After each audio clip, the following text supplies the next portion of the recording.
По 5-годишна пауза, мешовитата меѓувладина комисија потпиша протокол според кој руските компании ќе се пријавуваат на тендер доколку оцена дека има поволна бизнис клима кај нас за инвестирање во повеќе сектори, првенствено во енергетскиот. Во рамки на македонско-рускиот форум македонските власти ја поканија Русија посилно да инвестира во земјава, ценејќи дека македонскиот извоз на рускиот пазар е незначителен, а потенцијалите за инвестирање неискористени. Можно по-разному оценивать те цифры, которые есть.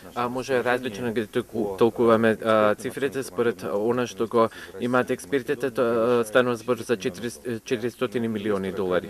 Така што доколку размината на стоките спомнеме како 120 милиони долари, тогаш инвестициите со 400 милиони долари е 3 пати поголема. Сепак двете страни имаат различни бројки за вкупната трговска размена. Минатата година околу 25 милиони долари ние што извезовме во Руската Федерација, од кое што некаде околу 17-18 е земјоделство и дел останува за фармацеутска индустрија. Мешовитата меѓувладина комисија ја разгледувала можноста за директна авионска линија помеѓу Македонија и Русија, доколку авиокомпаниите проценат дека истата ќе биде исплатлива.